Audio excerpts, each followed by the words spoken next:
new beginning.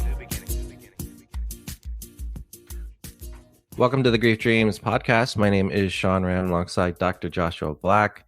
Thank you for tuning in. Thanks for listening, and thanks for continuing to listen if you've listened to our past episodes. Again, we really appreciate that. To all our listeners across the globe, hello. So today we have with us Olivia Nelson, and she is a two-time widow in her 20s who, in the span of 5 years, she said goodbye to family and friends alongside major non-death losses. Having to face grief in a variety of situations, she gained deep insight into our broken grief culture. Grieving people lack support, and those who want to help don't know how. To heal this gap, Nelson formed Learning About Grief, a website on which she shares personal stories, coping resources, and a virtual grief group for the bereaved and their supporters. Her vision is to change how we perceive grief. And you can find her on Instagram at Learning About Grief and on Twitter, Learn About Grief or learningaboutgrief.com. Olivia, welcome. Thank you. Thank you for having me. Yeah, it's great to be able to talk to you. And I found you through Instagram. You did a post on Grief Dreams recently. And this is why I love Instagram so much, because I can follow a hashtag and you hashtag Grief Dreams, which is, I think, great because there's so many different ways to talk about these dreams and to label them. And so I'm just curious, why do you label them grief dreams? Is this something that you heard that term prior? Yeah, it's actually really interesting because I can't necessarily remember if I've posted about dreams on Instagram or anywhere outside of maybe like a journal or something, or maybe share with a friend. So it's just funny how social media and the world universe kind of connects us. I labeled them as grief dreams just because the people that were in the dream, they had died. And so I just figured there was some association there between death and grief and dreaming. And yeah, so I figured that it all made sense. It does make sense. That's why we labeled our platform and all the stuff around that too. So it's cool when, someone that doesn't even know you also, doesn't even know about your work, it still labels it that too. So we're on the right path. This is starting a movement on how to Correct. collectively call these dreams, because there's so much, right? There's these dreams where the deceased is in it, but then there's these other dreams where it does reflect grief too. So it's just a broad term, but I'm glad people are starting to use it because then people can find resources a lot more easily, through that. So I just want to thank you for posting that. And we'll talk all about, I know you've had your dreams, and on the post it said, you always get asked about these types of dreams. So I think we'll ask about those later on in the show, but I want to actually go back and really understand your story, because when we talked prior, there's so much to it that I just couldn't believe in the amount of deaths and who died in your life and such a young age. And as you said, you lost actually it was 4 people within 4 or 5 years. And it's just insane for me on how one can even deal with that. But you have, and here you are going to be able to talk about it. So can you go back to probably that first loss and your relationship with, who were you with at that time? So yeah, it is really interesting. It's, when we think about death and dying, we say that it's going to happen to everyone, and it often does, unless you, unfortunately, or maybe not even unfortunately, but pass first. But in my instance, I go back to 2017, and I say two-time widow, but I used to use it with quotes because I wasn't yet married. So in 2017, the boyfriend that I said I knew that I would marry, and we talked about it, his family still talks about it, passed away unexpectedly. And it was really shocking. It was my first real encounter with grief. Up until then, I had heard about people who were distant relatives who I've only met once or twice. They come from a huge family. Maybe they passed away, or somebody that my parents knew growing up. When I was younger, my grandfather did die, but I was around 8 or 9 then. And the way we perceive grief for a grandparent when we're 8 or 9 is completely different when we're older, much less in our 20s and our significant other passes. And so it was a complete shock when he passed. And I just had to learn really the hard way about this is grief, or what is grief, and what does this process look like. And so where were you at that time? So I'm curious about your relationship with him and, what you saw moving forward with him, because I think that understanding really helps, I think, understand your grief a lot too, on where you saw your life heading. Correct. My grief story is really bizarre, not in the fact of losing two people and so young, but just a lot of the parallels. And so, for instance, back in 2017, Jason and I, we were actually about 4 to 6 weeks away from relocating from where we grew up in New York to moving down south into the Carolinas. And so it was really like an upended world, right? Because not only did I lose him, but even though we were really excited about the move and had planned it for about roughly a year, it's also the loss of familiarity, of being home and friendships and family and everything built back where we grew up. And so we were planning for the long haul. We said, okay, sometime in 2016, we're going to start planning to relocate. We're going to build our life there. We were looking for the long term. I think probably like a week or two prior to him passing, we were actually starting to look at engagement rings. And his mom let me know later on that he actually showed her a ring. The whole family knew when he passed. People that I hadn't even met yet, they knew about me and they knew his plans for us. And so it was a really deep relationship, and it was completely shocking.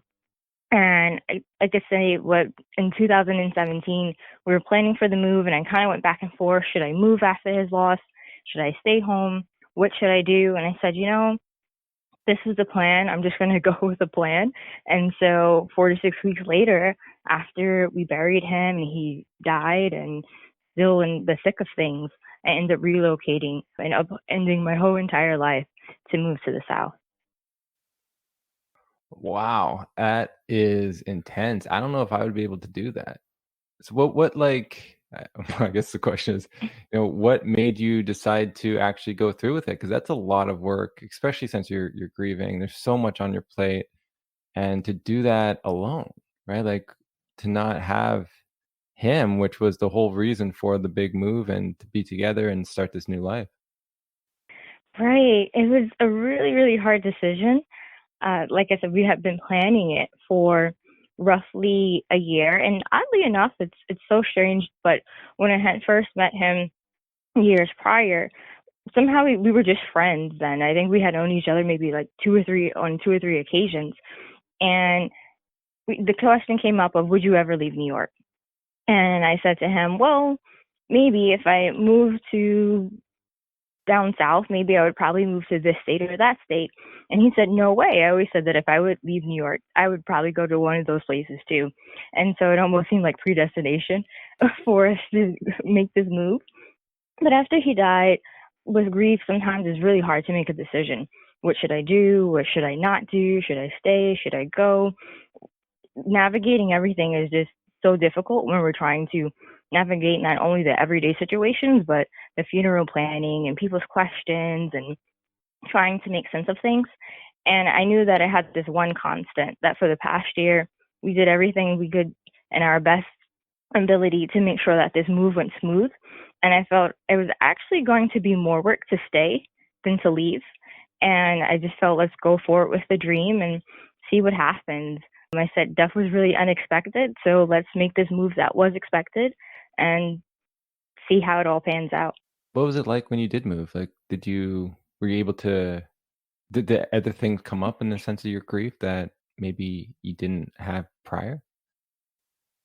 It was kind of interesting. I remember the first day that I woke up in the new home, and I just had this overwhelming feeling of you should be here. And I remember seeing cars coming to the complex of where I was living, and I kept thinking, I shouldn't supposed to be seeing your car. Like you're supposed to be pulling up, and then I'm opening the door, and this is the new life that we're supposed to have. And it was really interesting because I could only grieve the things that should have been, or could have been, or would have been, and not anything that was in that place. One thing that I think actually helped me in my grief was that the place was so new, we hadn't built any memories there. So I could only imagine what life would have been like rather than be triggered by everything that was already once between us two. And so it was just a really interesting experience. It was being able to make new friends and make new opportunities. And even the people that I met, I had to keep telling my grief story and say, yeah, this is what happened to me, or maybe I didn't tell them at all. Versus back home, a lot of people knew. If I went to the beach, which I absolutely adore going to, or if I went to a bookstore or just my hometown or his hometown, there was memories everywhere. So I think having that physical detachment from location kind of helped bring some ease, but it definitely wasn't without challenges. That's so interesting that you say that. We had a past guest on, Erica Buist, who, after her father-in-law passed away, she traveled. She went to different death festivals, and it, just like you said, it eased the grief somewhat, in her own words. And yeah, she wrote a book about that. But yeah, that's really interesting to see. And then she came back, to London. And so, did you end up back in New York?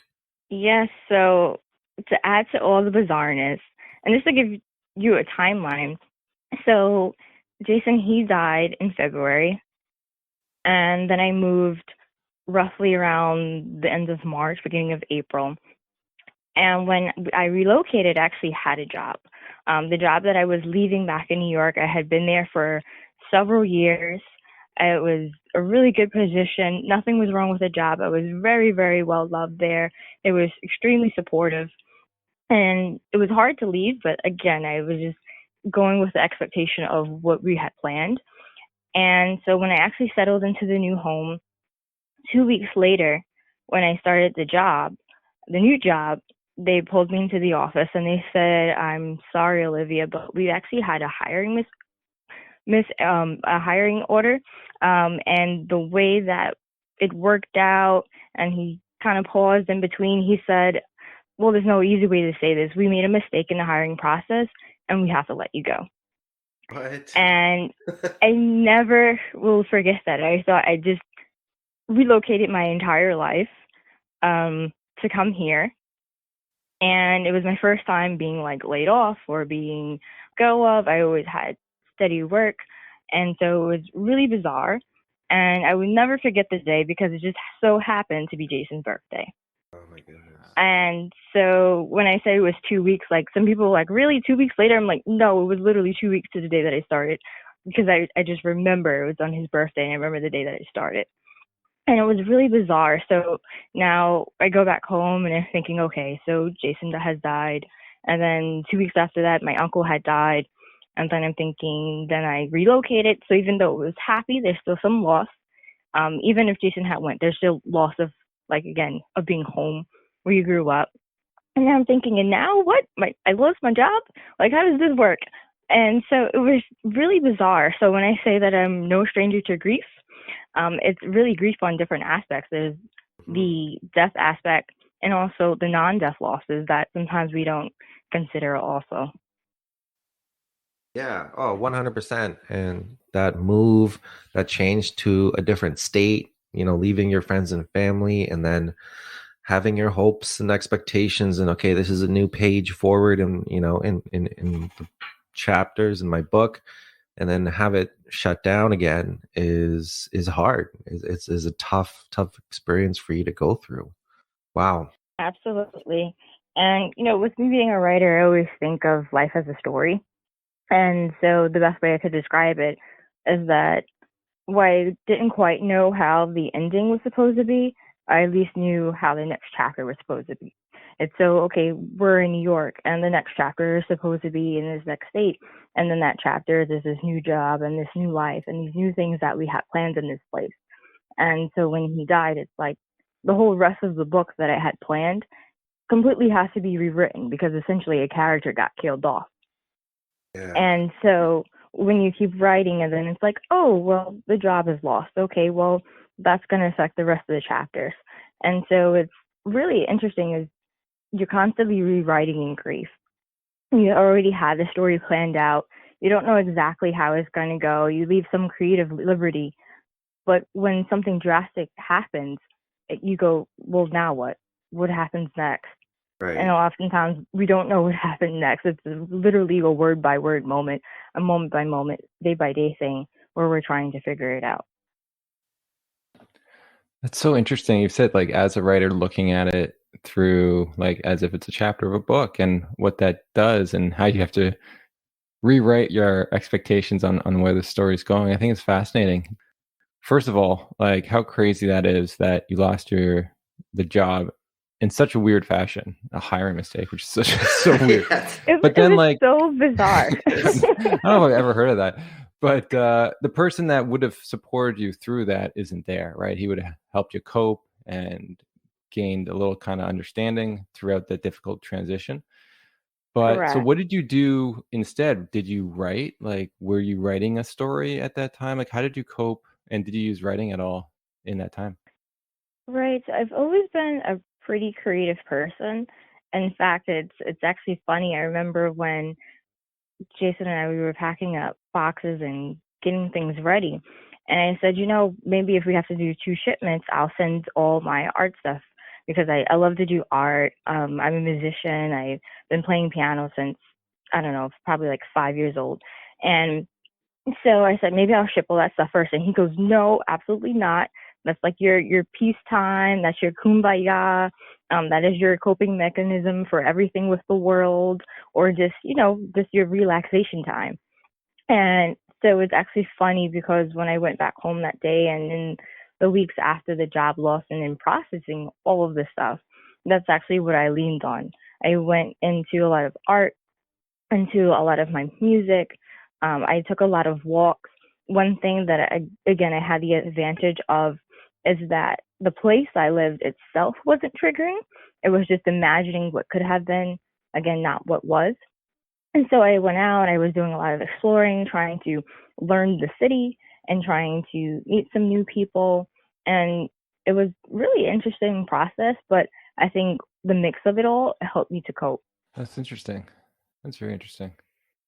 No, I'm just looking at this, and so, like, you're in this city you don't know, and it's very hard for, I'm guessing, friends and even family to support you at that time. Did you find ways to be able to talk to people? Did you join a grief group? Like, what happened in that time? Because I know you're one of the things that you do now is try to educate people. So I'm just wondering if you had that yourself, or was it lacking in the community at that time? Right. So one reason why I started learning about grief and why I'm so huge on grief education is because when Jason died, I didn't know what was right. I didn't know what was wrong. And often not everything has to be constituted in black and white or right and wrong. Some things simply just are. And that is how grief is. And one thing that I kept noticing is that people had all these platitudes and comforting, but not so comforting things that they tell you in grief, like, oh, well, you're young, you'll find someone else, or, well, at least you weren't married yet, or at least you didn't have children, or, hey, look, you're moving to a new city, maybe you'll meet someone new. And I think one thing that's really interesting about being in your 20s and losing a significant other is that most of your peers have no idea what you're going through. A lot of them haven't experienced a deep loss. A lot of them haven't even thought about the idea of what it is to lose a significant other. I know some people maybe in their 40s or 50s and 60s. Sometimes they say that in my experience they had those conversations, or they're more keen on, hey, this person could pass away, or maybe this person's having health challenges. So it's kind of coming from the back burner to the front of the mind. But when you're 20, life is good, nobody's thinking about dying. And so your friends, they are like, hey, well, just view it as a breakup. And you're like, well, somebody dying in the peak of the relationship when everything was great isn't exactly a breakup. There's no like, hey, I'm better off without you now. So that's an interesting aspect. When I was in the Carolinas, one thing that I was really seeking for was a community of people who look like me. And I didn't find that. And so I was trying to find people who understood grief. And what I kept coming into is that there were people who were grieving but not being supported. And there were people who actually did want to support those people, but they simply didn't have the tools, the resources, or the language to know how to stand in that place. And so I didn't realize it then, but now in retrospect, as they say, all things hindsight 2020, what I realized this process really prepared me to learn and how to educate people on how to build that bridge between, okay, you're grieving and you want to support. This is how you two can be connected. Yeah, that's so interesting. Your experiences that you talk about, because they are common in a lot of ways in terms of people not being supported and disenfranchised types of grief, and yeah, you made a very valid point in terms of young people, and if they haven't gone through that, like obviously, if you're younger, you just the odds are you just experience loss less Correct. from that standpoint, and even your peer groups. And it's also common where people say things that to try to make you feel better, but they might not be helpful at all. And that's another thing that's unfortunate. So it's really like looking at this and the work you do now, for you to understand that gap, and to want to create a space there, and to help educate, really to help educate people on the best way to do it. And we come across that in our work in terms of different types of grief, disenfranchised grief, whether it's pet loss or child loss, or different types, just different forms. And it is sometimes it's crazy to hear how we just don't know in a lot of ways. We just aren't taught or educated on how to support those around us. Yeah. Absolutely. And that's why I remember even starting out, I said, well, am I a grieving girlfriend? Am I a widow? Like what am I? I'm like, I'm not yet married, but the plan was to get married. And going through the process, I realized that whether you were dating, engaged, married, whatever the relationship status is, that loss is loss and partner loss is partner loss. And it's not easier or harder if you're younger or older. It's just different. And sometimes Yeah. we like to make a hierarchy, or people like to comfort you in the fact that, oh, well, you were married for 40 years. Look at all the life that you had. And it's like, yeah, but they're still gone. Or, well, look, you're young and you can have the opportunity to be with someone else. And you're like, yes, but they're still gone. And so I think if we start listening to the conversations that we have with people who are grieving, and we focus more on the loss and less on trying to push them out of the loss with happiness that they can't see or they're not, if we just meet people where they are, then that process is just enlightening in and of itself. I often like to explain it as peanuts. I actually have a friend who's like really allergic to peanuts. And I said, if me and my friend are going out and we're walking down the street, just hanging out, and she goes, I'm really hungry, the first thing I want to do as a friend is to get her food. So if I go in my backpack and I said, hey, I know this is not going to be enough, but I have some peanuts. Would you like to eat them? And she goes, hey, I really appreciate that, but I'm actually really allergic to peanuts. Well, I'm not going to insist that she eats the peanuts. While it may fill her hunger, or it may not, it actually has more negative effects if she consumes it. So as a friend, I'm going to look around. Well, maybe I have chips, or maybe we can stop at Dunkin' Donuts, or maybe we can stop at the mall and grab food, or somewhere else. The natural instinct is that if something is harmful to someone to eat, we're going to find another route to provide that need. Well, in grief, I often feel like the bad sayings of, well, at least this or that, or look on the bright side, or all these other things that people on the grieving side often receive are kind of like the peanuts, where the griever goes, well, I know you're trying to help and you mean well by saying these things, by handing me these peanuts, but they actually make me feel worse. And so often what happens is this post supporting people, they get frustrated that you just won't take the peanuts. Why won't you just eat them? Why won't you just look on the bright side? And rather than trying to find an alternative of how they can support, or saying, what can you eat? What does help? Well, let me listen to you to figure out a better solution. In fact, they just walk away and they leave altogether. And so that's the way that I really like to explain it, is that stop pushing peanuts on grieving people. Just find out what else can help them get what they need at that moment. Yeah, that's a good analogy, and it's apt in terms of like we don't understand sometimes the harm that we're causing those people that we're trying to support.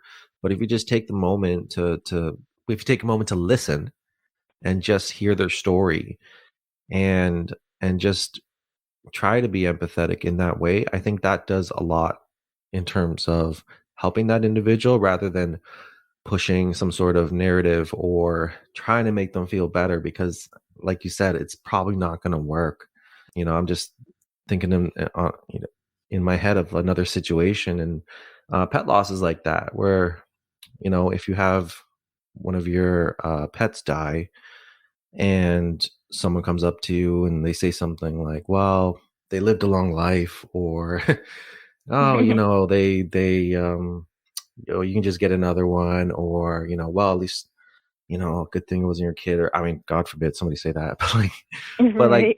this that's why I think a lot of people who have pets die aren't as open to go ahead and share that with everybody or to show their sadness. I would see that being one way that why someone who has an animal die wouldn't be as open to that, because it would hurt so much to have someone, dismiss it. And that's what happened to you, where they're dismissing it by saying things like, well, you're young and you can find another person to fall in love with, and this or that.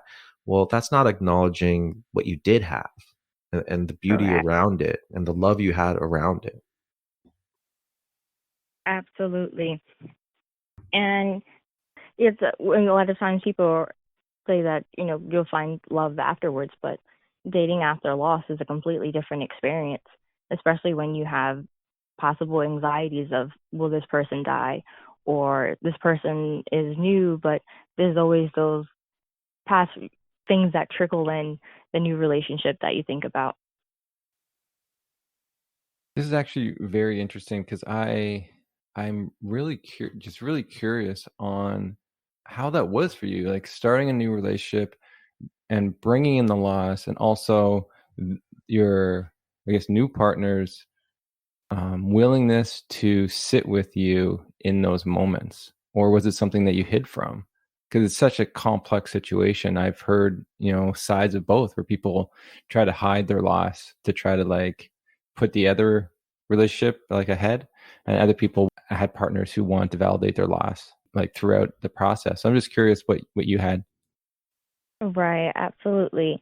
It's interesting that you mentioned that because when I speak to a lot of people who go through partner loss, again, and when I say partner, it could be married or unmarried, it's something that they often talk about. I was, dating this person, and they said, well, you still seem really sad that this person passed away. Are you ready to date? Which is a fair question. But then they go, well, you're still sad about it. I know it's been a few years. I don't think that you're ready to.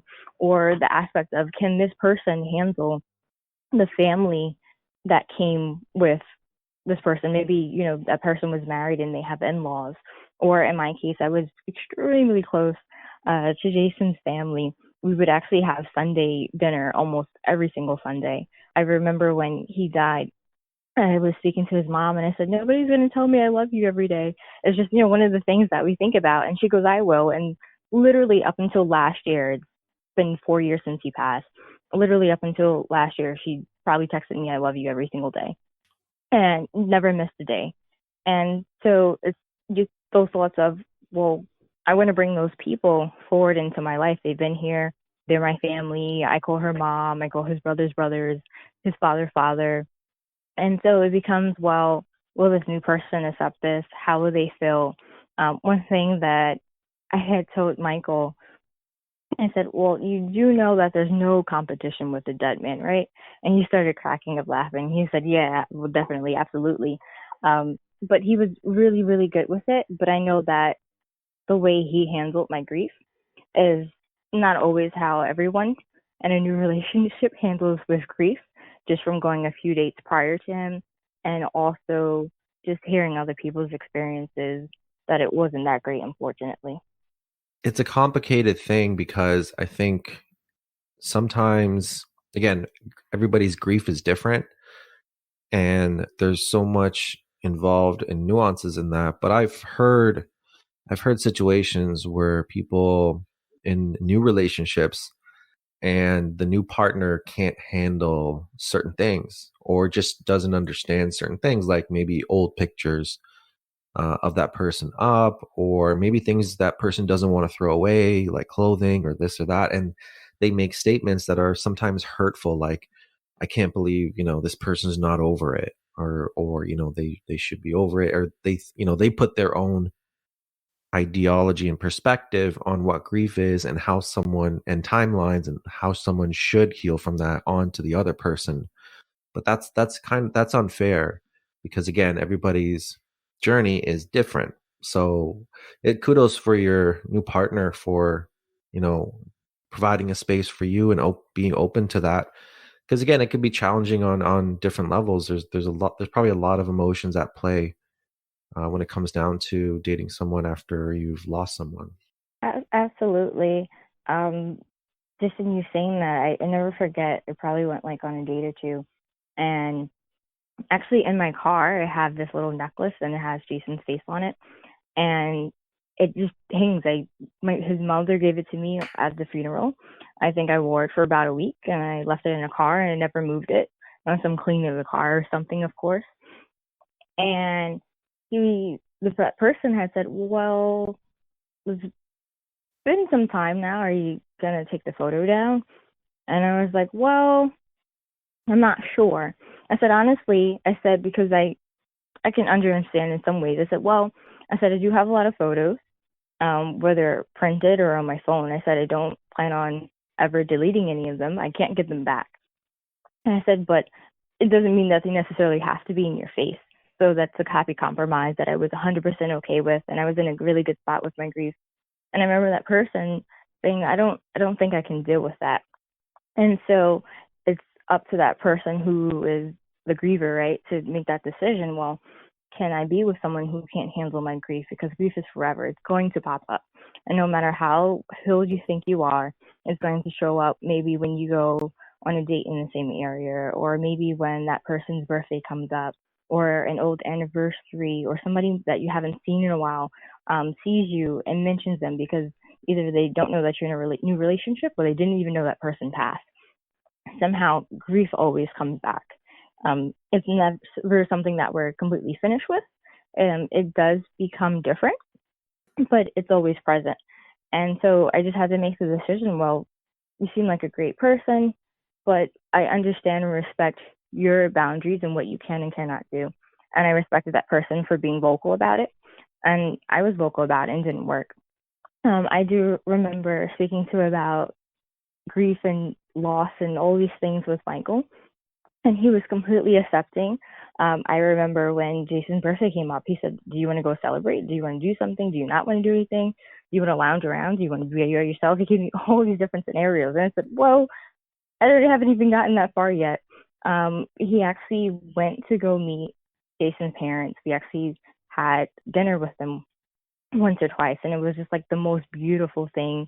And he ended up calling his parents mom and dad, and we became like this one huge big happy family. And so I feel like that's the best case scenario.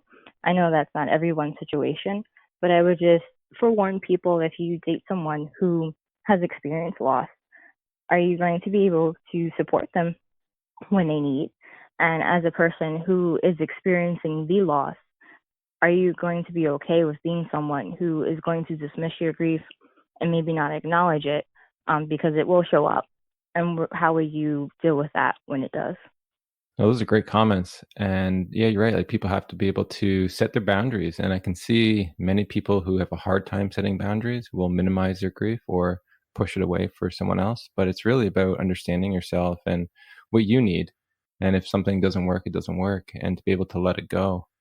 So I'm just really happy that you had the best case scenario with Michael, because what a beautiful like man to be able to do that. I'm so proud that he was alive on this earth, because you hear so many horror stories and not so many of these very beautiful moments of people's compassion and their ability to sit with people suffering. And it seems like it wasn't just that. I'm guessing he was just able to sit with you in other forms of suffering too. And I think that is a beautiful aspect of what humans can strive to become.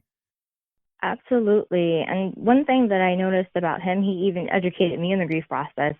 A lot of times he would say, well, what is this experience like? Or I know that his birthday is coming up or his death anniversary is coming up. How are you feeling? What would you like to do? Would you like to talk about it? What helps? What doesn't help? He would ask a lot of questions. Sometimes I would say, were you in an interview? And he would go, well, kind of. I'm trying to figure it out. He goes, I haven't dealt with this, but you're dealing with it. And so now, not that it's a problem, but it's our situation. And so just him being naturally inquisitive on how I was doing and what that process was like, it was able to actually have a better relationship because then the grief moments weren't so hard and they didn't last as long because I was supported. We could talk about it or we could not talk about it. We could at least acknowledge it and then we could move through it and go to the happy place. And sometimes that doesn't always happen overnight. Sometimes, there are growing pains. Doesn't mean that a relationship will be perfect. It never will be, especially around grief. But it doesn't mean that it's easier and that you feel supported. And when both people are supporting one another, everything just becomes stronger. No, that's so true. So what happened with Michael? So you built this thing, you're combining the families and being able to talk about Jason, and then what happened with him? Correct. So it's actually interesting. So rewinding back a bit, so this way it all makes sense because it really, when I say it's a bizarre story, it's a bizarre story. So like I said, we're thinking about 2017 at this point, and Jason dies. It's the month of February when he passed away, and we're about 4 to 6 weeks out from relocating from New York to down south. Well, after being down south and going through the grief process and such, I really missed that sense of home and actually came back to New York. I knew that it was going to be a temporary thing, but I just knew that this is where my support club is. This is where home. I don't have to figure things out. Let's just go back home. So I came back to New York. And so when Michael and we started dating, we had known each other for some time and had lost touch. But at that time, he was actually living a few states away. And so we had a long distance relationship. And eventually what happened was we said, okay, we're going to actually come together and do this thing and do it right and do it well. And so we decided that I was going to relocate. And oddly enough, 3 months after I relocated back down south from New York, he passed away. It was unexpected, completely not foreseen or anything. It was super bizarre. And the crazy part about it is that he died roughly 2 weeks within the same time frame of when Jason died. So I'll never forget that Michael died February 11th and Jason died February 23rd. And so it was really bizarre that one person died before a relocation, the other person died after a relocation, and they both died in the same month. And so I remember telling myself, okay, maybe I should just not move anymore. I said it jokingly. I said maybe I should just stay still because maybe that's, life's trying to give me some signs. And I always joke, I love moving around and being in different places and meeting different people. So I doubt I'll ever take myself up on that advice. But yeah, it was really unexpected. He was completely fine that morning, and I got a phone call saying that an ambulance was called and he was at home and he went into sudden cardiac arrest, and I came home and he was gone. And it was just mind-blowing, absolutely mind-blowing. That is so crazy, and it just takes the wind out of your sails because you're just getting back and you found this person to sail with, and then all of a sudden it's like that boat crashes, and then you're also in a different hometown again, and you're like, what is going on? And you're trying to make sense of all of this. As you said, right? Maybe just I'm not supposed to be moving. You're trying to say I don't want this to happen again. This is insane.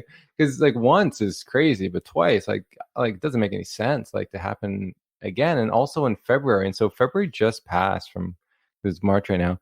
What was that like for you to reach February and have 2 losses that come up? It was literally the most insane time. I officially have concluded that I hate the month of February. Um, I'm like, if we could go from January 31 to March 1, that'd be great. Anybody who could figure out how to do that, just let me know. So it's really, really bizarre. I remember even when like Michael had passed, I remember my father, he had called me to ask me a question, and he said, "Oh, let me call you back real quick."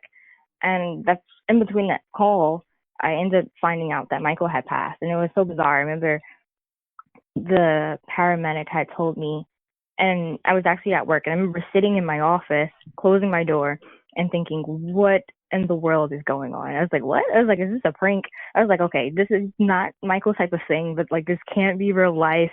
And I remember my dad calling back, and I was just crying. He was like, "Are you okay? Like you were just happy like 5 minutes ago, like really, really happy. You're having a whole breakdown." And I said to him, I was like, "Michael died." He goes, "Wait, what?" I said, "Michael died." He goes, "Wait, what?" He's like, "You mean your Michael? You mean our Michael? Like Michael died?" And I just prove how confusing it all was. A lot of times, even now, when we speak about them, sometimes people are like, "Well, why are you sad?" or "What's going on?" or "How are you feeling?" And I'm like, "I'm so upset that Jason died." And I'm like, "Wait, wait, wait. I mean, Michael died." Or sometimes I'll talk to Michael's mom, and I'll be like, "Yeah, I remember when Michael and I," and I'll speak to the other person. I'm like, "I remember when Michael." She's like, "You mean Jason, sweetie?" And I was like, "Oh yeah." And so at this point, I said, "You know what, Michael, Jason," I was like, "I love you guys, but if you're listening to me in some other world, you left me. So if I confuse your names, I'm sorry." Um, um, but yeah, with February passing was really bizarre, and all my important dates rather, are all clunked up. So the last 2 weeks of January are actually a mix between Michael's birthday and Jason's birthday. And then in February, I have Michael and I's anniversary. I have Michael's death anniversary, and I have Jason's death anniversary. So for about 6 weeks, I was just in a period of deep grief. In one way, it's great because you get all the hard days out of the way, and hopefully you can enjoy part of the rest of the year. But in some ways, it's really hard too. And I realized the best way for me to deal with it was just to lean into grief. A lot of times we try to push it out or distract ourselves, but when we lean into the moment, when we just allow ourselves to feel, it's actually easier to feel sad when we feel sad than try to make ourselves so happy. That's great advice. And it's just allowing yourself to feel what you need to feel. And I think even for me, like as a guy, it's still hard in different ways. Like I have to consciously acknowledge the sadness within and allow myself to have those moments to cry or to mourn or whatever I want to do.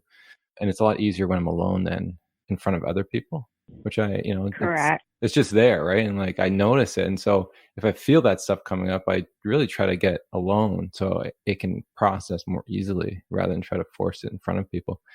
But yeah, no, it's so true. And it's a skill. I really do believe it's still a skill that we have to really learn to develop in these difficult times because it is so scary and it's not something that the culture promotes that often.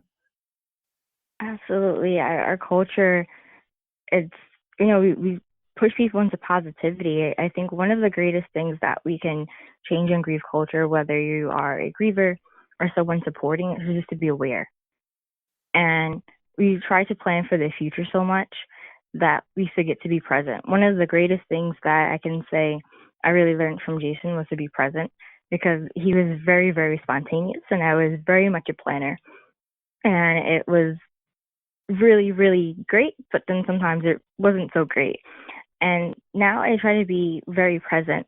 When it came down to Michael, sometimes we would be somewhere and he would say, "Okay, well, we got an hour left at the museum." And my whole perspective changed. I said, "No, we have an hour more together at the museum." I measure things by how much time we have more rather than time that we have left. I like to think of things in abundance in that way. Like right now, we have right now. Tomorrow, we may not have tomorrow. And that really makes you become aware of just time and people. and love. And I think that if we become more aware of how we feel, then we can acknowledge that. I really believe that, when a person's alive, we acknowledge the love. Like, okay, I love this person. I like being around this person, and this person makes me happy. Or maybe the person really bothered you that day and they made you angry, and you acknowledge that and you voice that. But a lot of times when that person passes and you feel anger because of grief or frustration or confusion or sadness, we tend to want to suppress those emotions and those feelings and thoughts. And I always say that grief is just love in disguise. It's just taken a different form. And so the best thing that you can do is really acknowledge that and validate that it's real and it's alive and that it's okay. It's part of the human experience. And that when we acknowledge that within ourselves and give ourselves that permission, and we give other people that freedom to grieve in the way that they need to grieve, then we can move through it with a lot more ease than if we try to dismiss it and act like it wasn't even there or nothing ever happened. That's a great point. There's so many key things you said there. I think discussing death and time, like that's one thing, maybe one reason why we're so resistant, if you will, to not only support others, but to kind of talk in general about our own loss, our own grief, but with other people about theirs. I think it's obviously death scares us, and we look at that and say, well, we have a finite amount of time on earth with the ones we love because death is going to happen and it's scary. And I think that might lead to us pushing it away and maybe not, trying to not even look at it, not even think about it, just put it in the corner and say, well, yeah, that'll happen. And I'll go over there when I need to. But I think discussing it, talking about it, when we talk to people on the podcast about their lost stories, about what happened in their life, like it just makes me appreciate those moments, just like you said, like living in the moment and appreciating where I am now from hearing those stories, from supporting others. And that's beautiful that you said that, and that it's like it is love, it's grief and it's love, it's all together in a lot of ways. And embracing it and saying that, like, well, changing your perspective on life and saying, well, I appreciate the moments that I do have, I appreciate the conversations that I do have about it. I think that definitely will shift your appreciation, I think, and a gratitude for life in general. I agree. And just in my work as a writer, as my work as a communicator, it's essentially the only thing that I've actually done. And I'm really blessed to say that, I am a writer and I am a communicator. And especially in the early years of me writing, a lot of what I wrote about was the hard stuff. And I enjoyed it. I really liked writing about the things that nobody wanted to talk about, because these are the things that need to be talked about. These are the things that need to be heard. And it helps people to feel seen and feel validated. And one thing that I can say, the hard stuff will always be hard.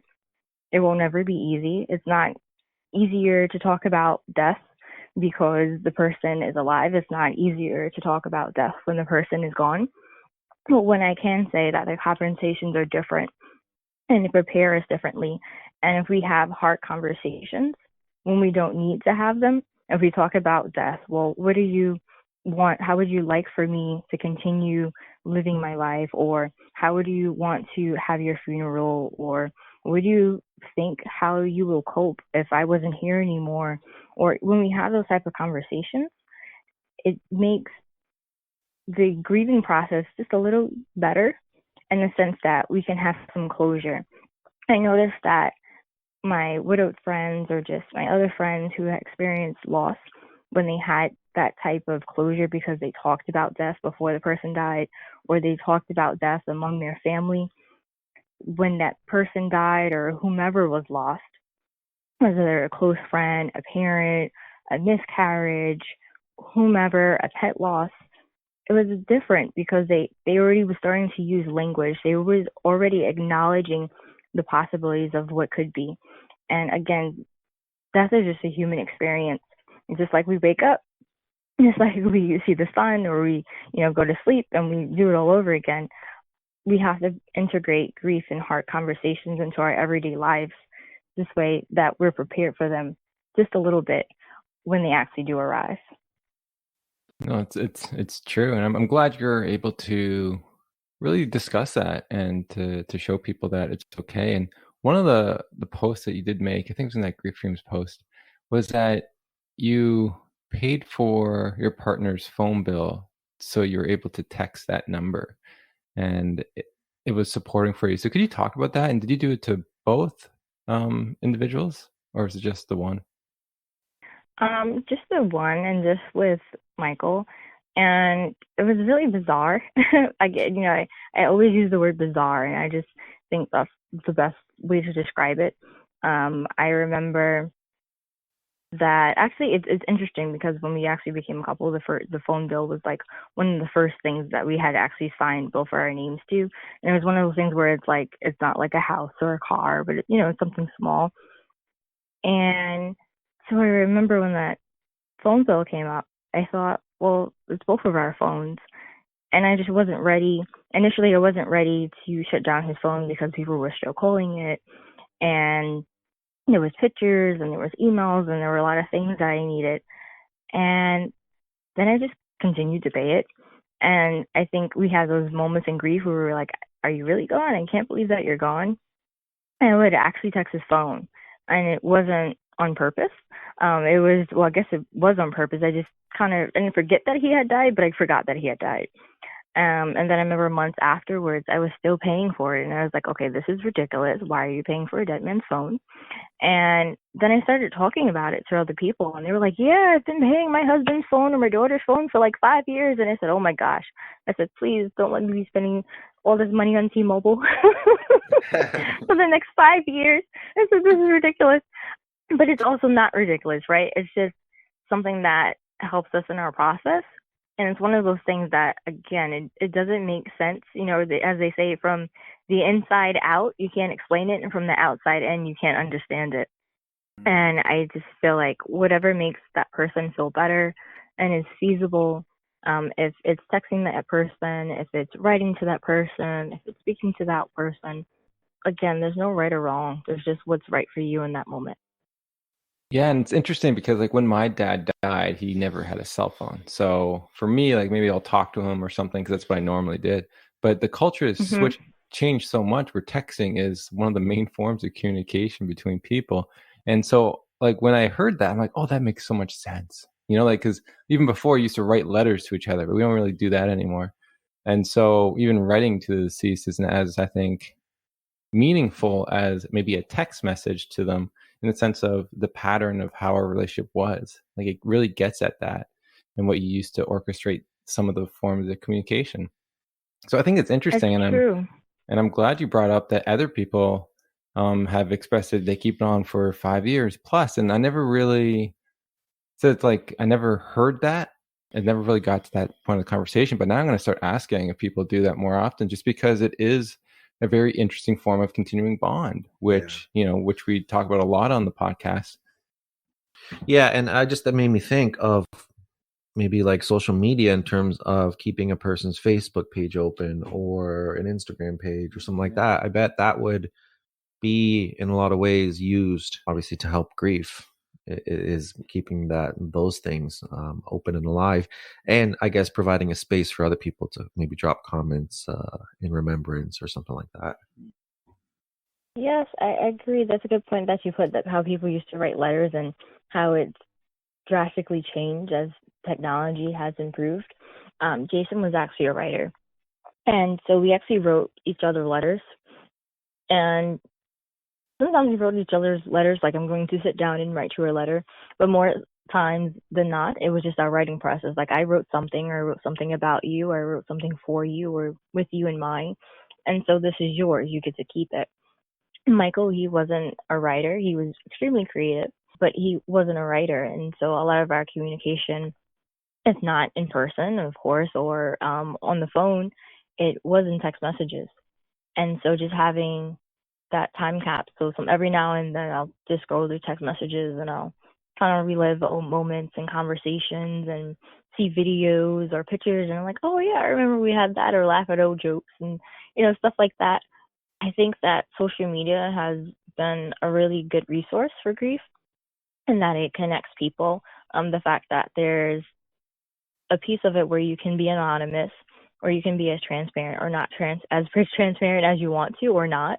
It helps. I know a lot of people also create separate grief accounts just because they said the people on this account, they actually understand me, and my family and my friends think I'm crazy because I am 6 months out, a year out, 5 years out, and they think I should be over this thing. And I think that it's a really great way for us to stay connected and to find some sort of healing. No, that's good. And so are you, is that phone still active? Are you still continuing to pay that bill or no? Well, actually, I do freelance writing and stuff, so I converted the phone number over to my freelancing number. Otherwise, I would have turned it off at this point. And so I'm also curious about sort of really the focus of the show, which is grief dreams, and it's usually another form of a way for people to continue that bond. And so I'm curious, what kind of dreams have you had, and did you have them equally with Jason and Michael, or were they more one than the other? It's a good question. I haven't really thought about it in that regard. I know that I've had dreams about them both. They've been very dreams of messaging and telling. I find the dreams with Michael a bit more interesting, and that he was a dreamer. It was really weird. He would have dreams about stuff, and it would happen. Like he would say, "Hey, I think this is going to happen." I never forget. One day he was saying, "I think your friend's going to come over. I had a dream that one of your friends was in a great car, and they came over, and this is what they look like." And then never met the person. So I think I tend to remember the dreams with him more, just because I always wonder, am I gonna like have one of those moments that he had? And one of the most recent dreams I can think of is I was kind of in like a banquet hall or a restaurant or something like that.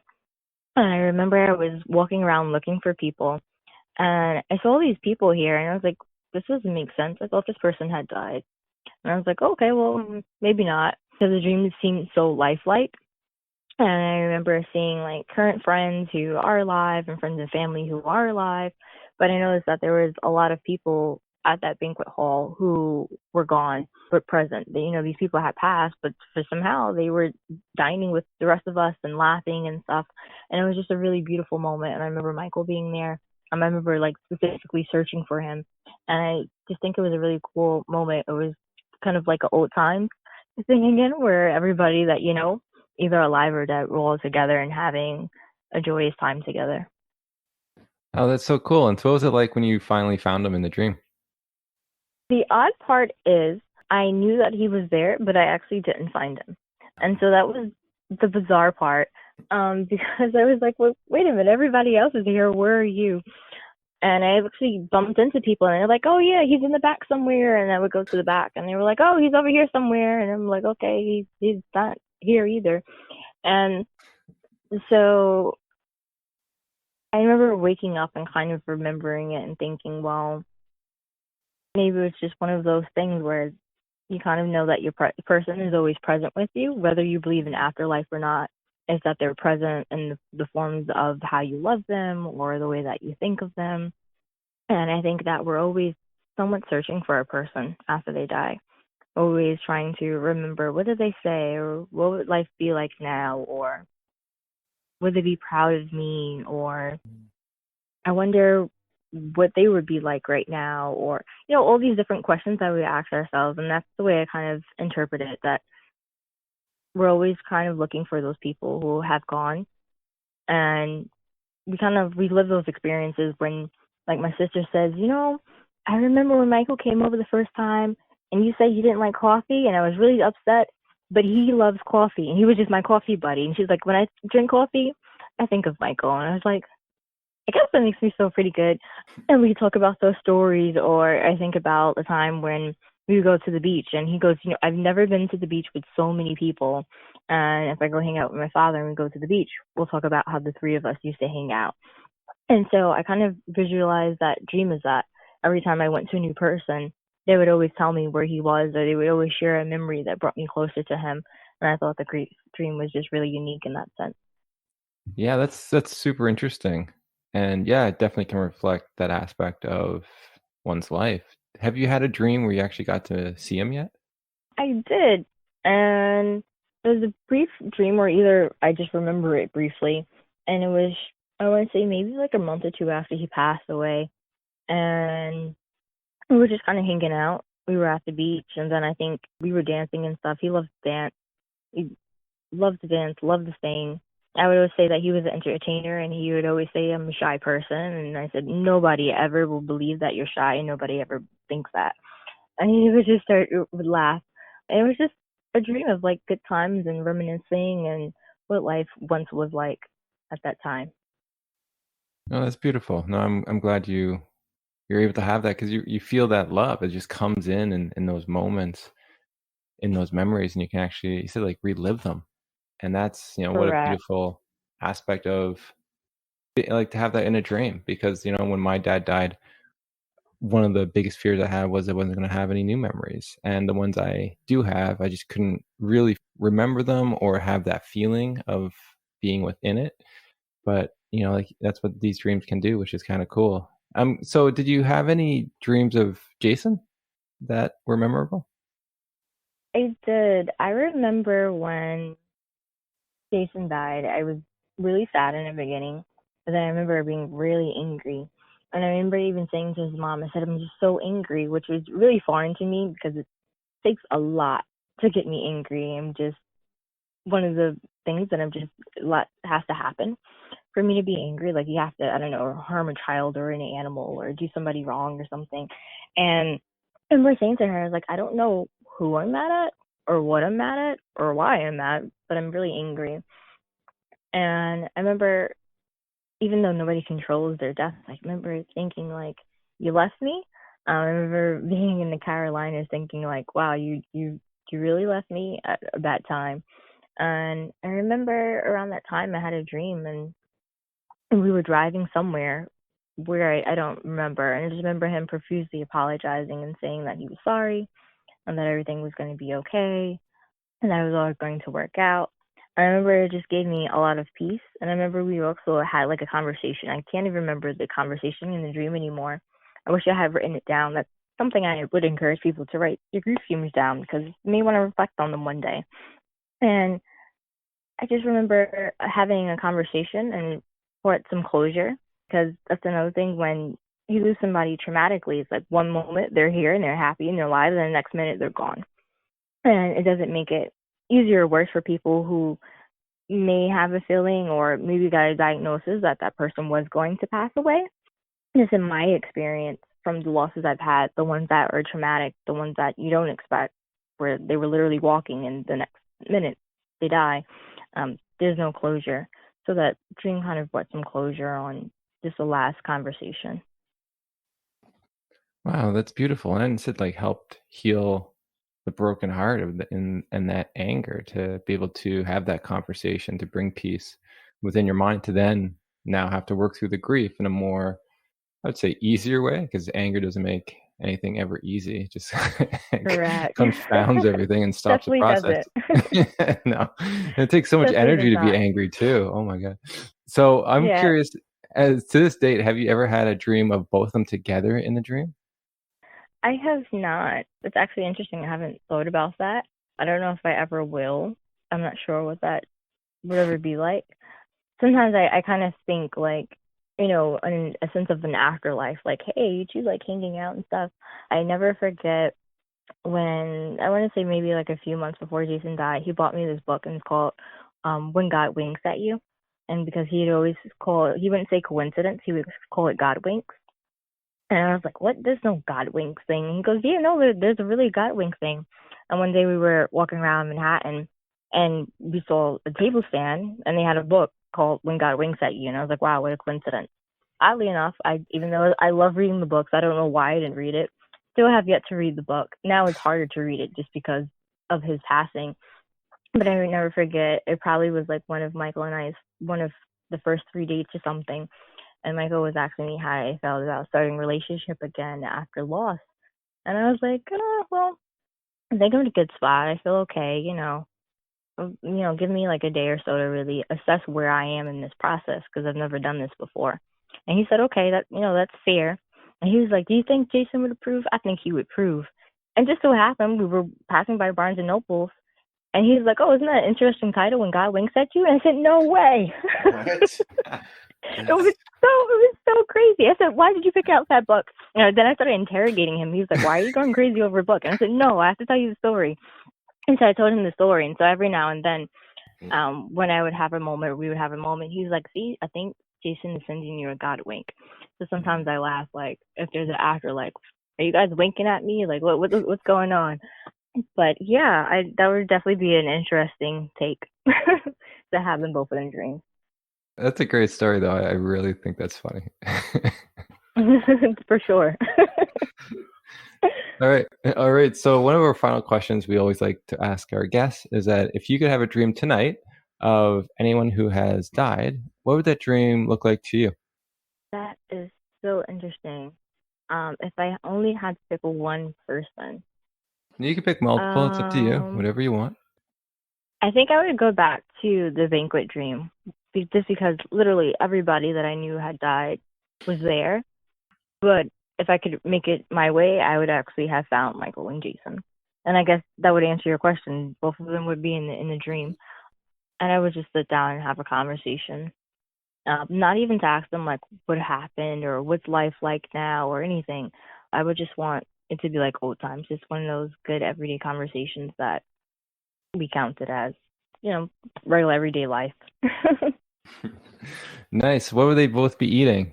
Did they have the same kind of appetite at this banquet hall, or would they be different diners? Right. So it's funny, even though it's a banquet hall, Jason loves cheeseburgers. It was ridiculous.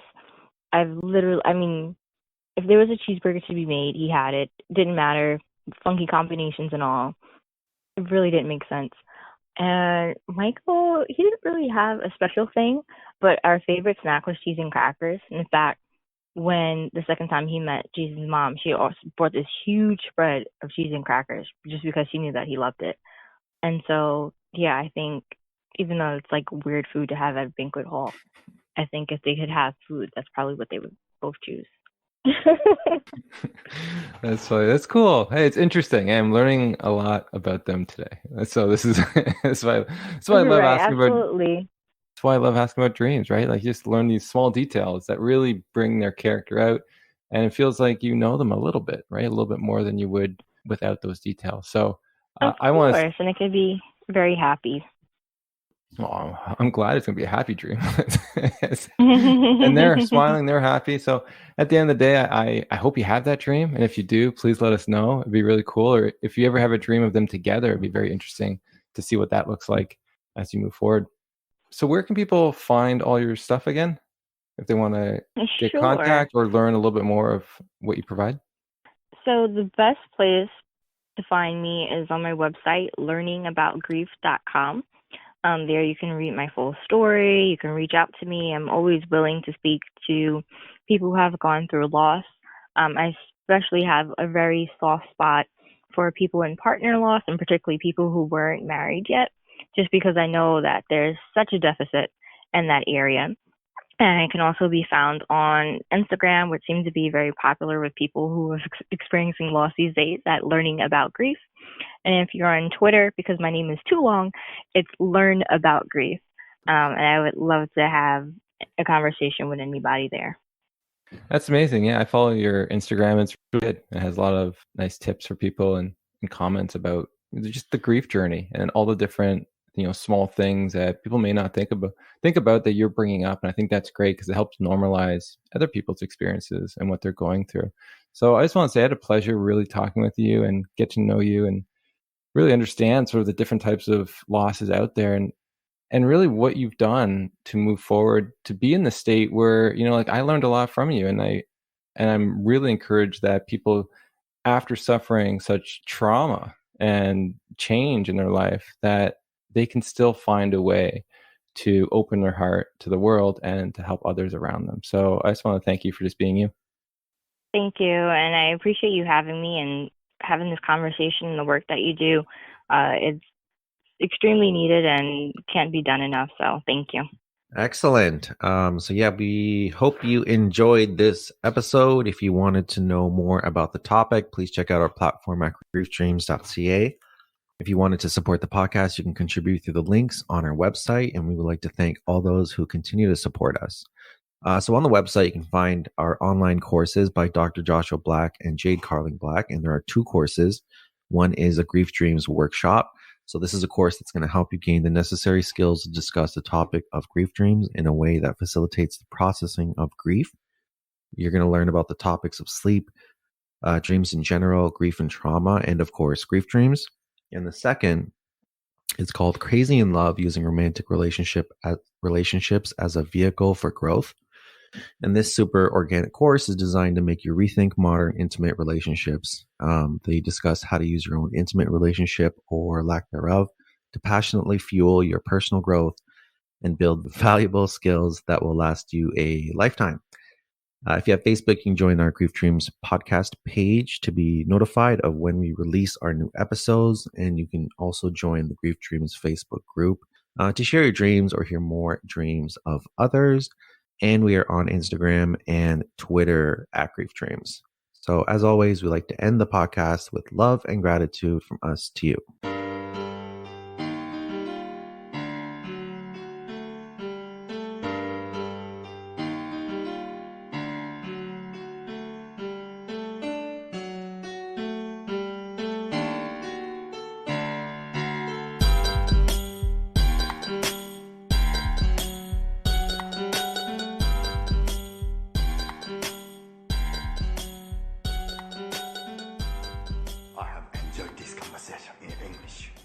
I have questions. I have introduced myself. You have introduced yourself. This is a very good conversation.